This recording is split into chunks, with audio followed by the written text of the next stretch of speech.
그 월급에 잠이 와?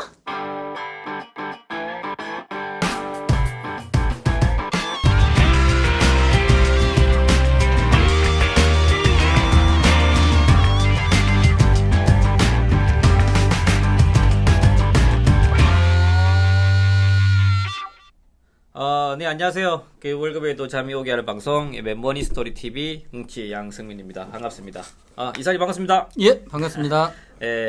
첫 번째 시간에 이어서 두 번째 강의를 진행하도록 하겠습니다. 첫 번째 시간에는, 이제 자본주의 작동 원리를 이해하기 위해서, 역사는 반복된다. 그래서 과거 역사를 통해서 우리가 앞으로 어떻게 해 나갈지에 대해서 간략한 인트로 부분을 말씀해 주셨습니다. 어떻게 조금 좀 원론적인 부분이라서 좀 딱딱할 수도 있는데 그 안에 많은 인사이트가 녹아 들어가 있으니까 이해가 안 되시면 재청취 하세요. 재청취. 공짜로 들으시는데. 그래서 이창구 이사님 이어서 강의 계속 진행 부탁드리겠습니다. 예. 네. 제가 지난 시간에 자본주의의 어떤 역사, 이게 이제 돌고 도는 게 네네. 신자유주의와 수정자본주의에서 세계 경제가 돌고 도는데 한 번 자리를 잡은 그런 세계 경제의 철학은 최소한 20년 이상 지속이 되는데 네. 지금 변화의 핵심은 신자유주의는 끝났다라고 하는 거고요. 새로 잡은 이 경제 사조가 앞으로 20년 이상은 지속이 되기 때문에 그 변화에 그러면은 적응을 하자라고 하는 게 지난 시간에 말씀드렸던 내용이고, 네네. 오늘 말씀드릴 내용은 그러면은 그 변화가 도대체 뭐냐, 그리고 네네. 어떻게 적응할 것이냐, 한마디로 먼저 말씀을 드리면은 신자유주의의 가장 큰 후유증은 뭐냐? 신자유주의의 후유증은 레버리지라고 해서요. 우리가 네. 부채를 일으켜서 투자를 하는 거, 이거가 레버리지라고 하는데, 우리나라의 IMF 때 대표적인 부실 기업 대우가 950%, 약 10배 정도의 레버리지를 일으켰고요. 네. 베어스탄스, 리만 브라더스 이런 이 세계적인 그런 금융기업들은 20배, 30배의 레버리지를 일으켰는데, 쉽게 말해서 빚내서 투자하는 거죠? 예, 그렇죠. 네네. 네. 이런 빚내서 투자한 레버리지가 성장을 할 때는 참 좋은 투자 그런 방법이었지만, 네. 성장이 멈추니까 네. 신자유주의가 끝나고 케인즈의 수성자본주의로 와버리니까 저성장에서는 빚은 그대로 있는데 자산 가격은 하락하니까 빚을 갚아야 될 수밖에 없는 거.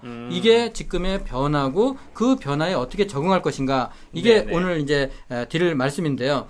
네. 우리나라의 가계부채는 지금 현재도 지속적으로 증가를 하고 있습니다. 그렇죠. 엊그제 보니 가계부채가 1,000조를 넘었고 지금 현재 금리 인하 기조에 맞춰서 또 부동산 대출이 또 급증하고 있다. 이렇게 기사가 난 것 같습니다. 네. 예, 우리나라의 가계부채는 이렇게 지속적으로 증가를 하고 있는데, 네. 2007년도 금융위기 이후에 미국과 영국의 가계부채 비율은 지금 상당히 많이 떨어졌습니다. 고점 대비해서 지금 20% 이상 하락을 했는데요. 이게 GDP 대비인 거죠?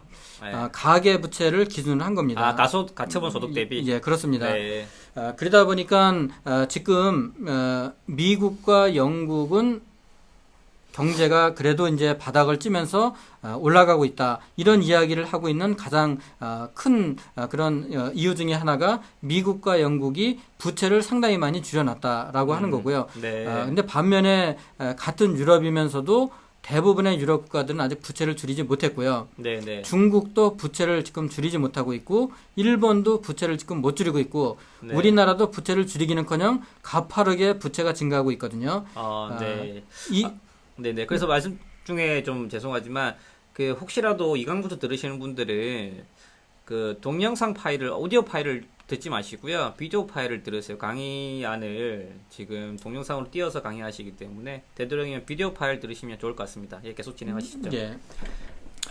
이렇게 이제 부채가 증가를 함으로 해서 우리 경제가 그러면은 어떤 문제점을 안고 있느냐, 그거를 보기 전에 그러면은 다른 나라하고는 달리 왜 우리나라는 가계부채가 이렇게 증가를 하고, 네. 이 가계부채를 줄일 수 있는 단기간에 묘안이 있느냐, 네. 그 묘안이 있지 않다라고 하면은 대응에 대비한 전략들을 고민을 해야 되겠죠. 네. 예, 그러면은 우리나라의 가계부채가 지금도 이렇게 계속 증가하는 가장 큰 이유는요. 네. 아까 1강에서 좀 말씀을 드렸지만, IMF 외환 위기를 우리가 97년도에 금융 구제를 받고 4년 만에 갚아서 졸업을 했다라고 이야기하지만 그거는 정부와 기업이 졸업을 한 거고요. 네.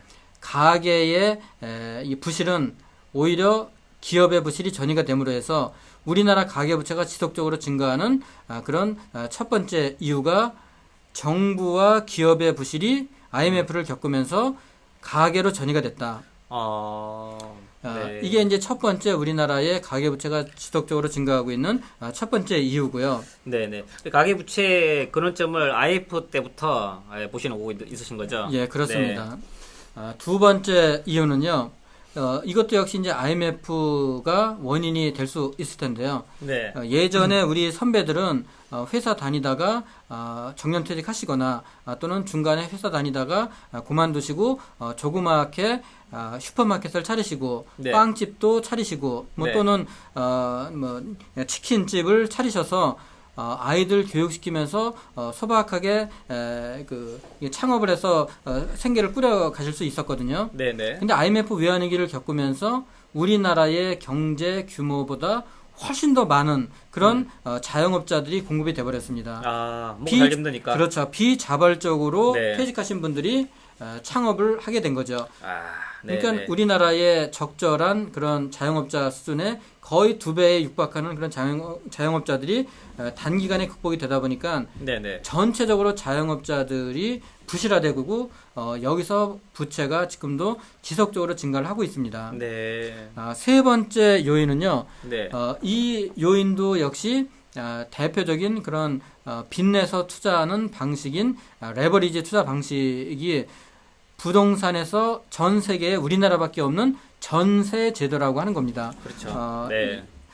집값이 1억이다. 그러면은 전세 5천만 원, 네. 은행에서 3천만 원 꾸고, 네. 그럼 내 돈 2천만 원만 있으면 1억짜리 집을 살 수 있거든요. 전형적인 레버리지네요. 네. 5배, 뭐 4, 5배씩 레버리지를 일으켜서 투자할 수 있는 거죠. 네. 집값이 오르면은 이거보다 더 좋은 투자 방법이 어디 있겠습니까? 1억짜리 집이 2천만 원 올랐다. 그럼 내 돈 2천만 원 투자해서 2천만 원 올랐으니까 100% 수익입니다. 그렇죠. 그런데 이런 레버리지 투자가 성장할 때는 좋은 방식이지만 성장이 멈추게 되니까 사람들이 너도나도 집을 사는 거를 유보를 하다 보니까 전세 수요만 늘어나고 전세 가격이 급등을 하고 그렇죠. 전세 가격 급등에 대응하기 위해서 전세 대출이 또 늘어나고 네. 집을 살 수 있는 구매력이 있는 사람도 집값이 별로 오를 것 같지 않다 보니까 집을 사지 않고 또 전세로 눌러앉고 네. 이게 바로 세 번째 우리나라의 가계부채가 증가하는 세 번째 요인이었는데요. 네. 이 세 개의 요인이 다 쉽게 해결될 문제가 아닌 것 같아요. 여기에 지금 최경환 부총리께서 네네. 금년 이 여름부터 새롭게 이제 취임을 하셔서 우리나라의 경제를 좀 부흥하기 위해서 부동산을 좀 회복을 시키자. 네네. 그래서 쓰신 방안이 레버리지를 더 일으켜라. 네. 그래서 LTV DTI를 완화시키는 그런 정책을 쓰셨는데 저는 네. 그거 생각할 때마다 밤에 잠이 잘 안 오고 네. 상당히 걱정스럽습니다. 잠이 안 온다는 게 뭐 밤이 무서워서가 아니라 걱정이 된다 이 말씀이신 거죠? 네, 그렇습니다. 네네. 어떤 게 걱정이 되시는 거죠? 네, 특히 그 중에서도 부동산 가격이 하락을 해서 네. 내가 내 돈 가지고 집 사서 투자하신 분들 집값 하락한 거는 뭐 내가 투자를 해서 이익이 날 수도 있고 손실이 날 수도 있기 때문에 그 부분은 본인이 감내하는 거 뭐 저는 자본주의사에서 뭐 적절한 방법이라고 생각을 하는데 네. 전세를 들어가신 분들이 그렇지. 집값은 떨어지고 네. 전세 가격은 급등을 해서 네. 깡통 전세가 돼서 네네. 길거리로 나앉으시는 이런 사고가 저는 향후에 2, 3년 이내에 상당히 발생하기 시작을 할 것이다. 네. 이런 것들을 생각하면은 저희 고객분들 중에서도 네. 전세로 사시는 분들 이런 분들이 어려운 일을 당하면은 같은 마음이 상당히 아플 것 같아서 그래서 참 밤에 걱정 때문에 잠을 못 자고 네. 그렇게 이제 깨는 경우도 종종 있습니다. 사모님 때문에 깨시는 거 아니시죠? 예. 네, 계속 해주시죠. 이렇게 아까 말씀드렸던 신자유주의의 후유증은 레버리지에서 디레버리지로 진행이 되는 건데요. 네네. 이 레버리지에서 디레버리지로 빨리 진행을 한 그런 기업, 국가는 살아남고요. 여기서 그 디레버리지에 대해서 조금 더 설명을 해주시죠. 쉽게 좀 풀어주시죠. 예, 그래서 지금 이제 네. 말씀드릴 내용이 이 대차 대조표 불황이라고 하는 것을 통해서 레버리지와 디레버리지 그리고 디레버리지를 했을 때에 어떤 현상들이 발생이 되는지 이 부분을 제가 이제 좀 더 이제 상세하게 좀 말씀을 드릴 텐데요. 네네.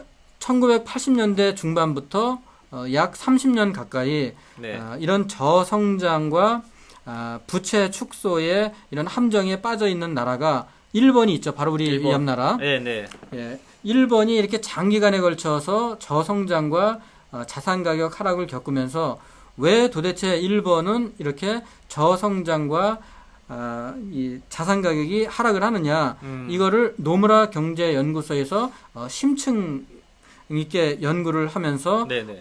이 발표한 그런 보고서가 있었는데요. 그게 바로 대차 대조표 불황이라고 하는 것을 통해서 네. 일본의 장기 불황을 설명을 했는데요. 네. 이 보고서를 리처드 쿠라고 하는 경제학자가 쓰셨는데 그거를 잠깐 좀 소개를 드리면은 레버리지와 디레버리지에 대한 이해 그리고 우리나라가 향후에 진행될 그런 모습을 미리 조금 우리가 일본을 통해서 볼 수 있는 그런 기회가 될 수 있을 것 같습니다. 네네.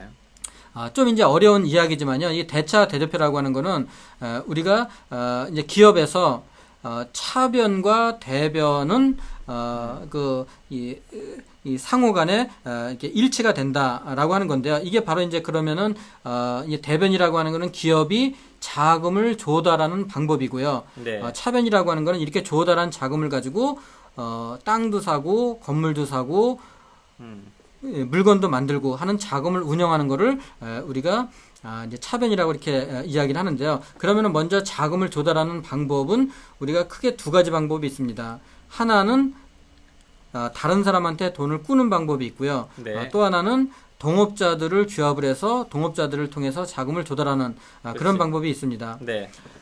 신자유주의처럼 경제가 성장하는 시기에 기업들은 자금을 조달을 할 때 지금 A라고 하는 공장이 굉장히 잘 돌아가서 돈을 굉장히 많이 벌어요. 네. 그러면 공장을 B 공장을 확장을 하고 싶은데 B 공장을 확장하면은 이것도 역시 장사가 잘 돼서 돈을 굉장히 많이 벌 것 같거든요. 그렇죠. 그러면은 B 공장을 증설을 할 때 은행에서 돈을 꿀 거냐 아니면은 동업자를 통해서 동업자를 더 끌어들일 거냐. 네. 경제가 좋을 때는요. 네. 당연히 은행에서 돈을 꿉니다. 그렇죠. 장사 잘 되는데. 예. 동업자를 끌어들이게 되면은 내 몫이 줄어들어요. 근데 은행에서 돈을 꾸면은 약간의 이자만 주면은 이익을 내가 다 먹을 수 있거든요. 그렇죠. 그래서 신자유주의의 그런 성장 우선주의, 이 성장하던 시기에는 기업도 그렇고 개인도 그렇고 적극적으로 부채를 일으키게 되는 이유가 바로 여기에 있는 거죠. 네. 이렇게 해서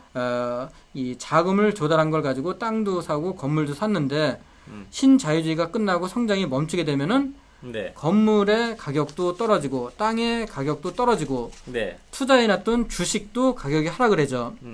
그 아까 말씀하신 신자유주의가 첫 강의에 얘기한 1980년대부터 2007년대까지를 말씀하시는 거죠? 예, 그렇습니다. 네네. 이렇게 이제 가격들이 하락을 하면은 그러면 우리가 차변과 대변을 일치시키기 위해서는 하락한 것만큼 자기 자본, 그러니까 동업자를 더 끌어들여서 자본을 늘려야 되거든요. 그래야지 차변과 대변이 일치하게 되죠. 여기서 차변과 대변이 일치한다는 거는 그 자산은 부채와 자본의 합과 동일하다 이 말씀이신 거죠? 예, 그렇습니다. 네, 그래서 부채도 자산으로 보시는 거고요. 예, 그렇습니다. 네. 예, 그래서 이 동업자들의 자금을 더 끌어들여야 되는데 기업이 자금을 끌어들일 때 경기가 좋을 때는 주도권을 기업이 주게 되는데요. 경기가 나빠지게 되면은 주도권이 우리와 같은 투자가들에게 넘어가서요. 네. 경기가 나빠지게 되면은 내가 동업자로서 돈을 더 집어넣으면은 이 기업이 망할지 안 망할지도 모르겠고 네. 이익이 나야지만 내가 동업자로 투자한 이 자본금은 배당을 받는데 이익이 안 나면은 전혀 받지. 배당도 못 받고요. 네네. 그래서 경기가 나빠지면은 개인들은 주식에 증자를 하는 자기자본 투자보다도 네. 차라리 구워주는 그런 채권으로 투자하는 것을 더 선호하게 됩니다. 그렇지. 그래서 네. 여기서 결국은 기업들이 자기 자본을 늘리지 못하게 되면은 네. 그러면은 차변과 대변의 불일치를 해소하는 방법은 차변을 줄이는 겁니다. 차변이라는 거는 자산 말씀하시는 거죠? 예, 그렇습니다. 네, 대변이라는 거는 부채 플러스 자본. 예. 네. 그러니까 결국은 자본이 늘어나지 않고 부채를 줄여야 되는 거죠. 네. 그 부채를 줄이는 방법이 결국은 가지고 있는 땅과 건물, 주식을 팔아서 그 네. 돈 가지고 부채 갚아서 차변과 대변을 일치시키는 거죠. 간단히 말씀드리면 이겁니다. 경기가 좋을 때는 차변에 자산이 100이 있었고 네. 부채가 70이 있고 자본이 30이 있었는데 네. 자산의 가격이 하락을 해서 50이 돼 버렸다라고 네. 하면은 그 50만큼 자본을 늘려 그러면은 이 50에 해당되는 것만큼 이 차변과 이 대변에서 부채를 줄여서 네. 진행을 해야 되기 때문에 결국은 계속 우리가 자산을 팔아야 된다. 이게 결국은 저성장과 자산 가격의 하락과 매도가 매도를 낳는 네, 그런 네. 이 악순환을 낳게 되는 거죠. 이게 네. 바로 일본의 노무라 경제연구소에서 이야기했던 대차 대조표 불황이라고 하는 그런 늪입니다. 아, 대차 대조표 불황. 그 한 번씩 기사에서 볼 수는 있었는데 이해하기 쉽지 않았죠. 이해하기 예. 쉽지 않았는데 쉽게 말하면 부채를 줄이자 이 말씀이신 거죠? 예, 결론은. 그렇죠. 자산이 줄어드니까 그에 맞춰서 부채를 줄이자 이 말씀인 예. 거죠. 그건 어쩔 수 없이 기업이라면 할 수밖에 없는 상황인 거고. 네, 그렇게 예. 이해하면 되는 겁니까? 예, 그렇습니다. 네. 그래서 이거는 기업도 마찬가지고 우리 개인들도 마찬가지죠. 네. 그래서 지금 성장하는 시기가 아닐 때는 빚내서 투자는 레버리지 투자는 피해야 된다. 그게 이제 아까 말씀드렸던 변화가 바로 성장이 저성장으로 가는 수동 자본주의고 그거에 적응하는 방법이 부채를 줄이는 그런 투자 방식인 겁니다. 네. 이게 바로 일본의 대차 대조표 불황이 향후에 우리에게 나타날 그런 모습이라고 이렇게 생각이 듭니다. 예, 그러면 오늘 이 강에서는 레버리지와 디레버리지에 대해서 말씀을 드렸고요. 네. 다음 시간에는 그러면은 어떻게 해서 우리가 이 자본주의의 기본적인 작동 원리를 이해할 것인가라고 하는 부분을 말씀을 드리도록 하겠습니다. 네, 그래서 오늘 내용을 간단히 정리해 보자면 일단 신자유주의에서 그 수종 자본주의로 넘어오면서 이제 레버리지에서 디레버리지로 바뀌었다. 레버리지라는 거는 빚을 내서 투자하는 걸 하면 이제 중요한 거는 이제 저성장이 됨으로 인해서 그런 것들이 자산 가격이 무너지면서 오히려 이제 빚을 줄여야 하는 상황인 거다. 예, 그래서 디레버리지 시대로 도래했다. 그에 따라서 이제 문제점이 도출되고 있다. 이렇게 좀 정리를 하면 좋을 것 같습니다. 이사님 어떠세요? 지금 뭐 이강까지 저희가 거의 뭐 약 1시간에 거쳐서 강의를 해주셨는데 해보시는 거 어떠세요? 예. 팟캐스트 처음이시죠? 예, 팟캐스트가 처음이고 네. 이렇게 많은 분들하고 네네. 이 쌍방향으로 이렇게 진행을 하는 것보다는 제가 일방적으로 좀 이렇게 강의를 하니까 네네. 이 부분이 조금 이제 좀 낯설기는 합니다. 그래서 그 청취를 해주시다가 혹시라도 좀 추가적으로 좀 궁금한 거라든지 아니면 이해 안 되시는 부분이 있으시다면 저희 머니스토리 TV 머니스토리.tv 들어오셔서 간략하게 노트 주시면 저희가 이창구 이사님을 통해서 다시 한 번 더 답변 드릴 수 있도록 하겠습니다. 자, 이강 여기까지 하도록 하겠습니다. 수고 많으셨습니다. 네, 감사합니다.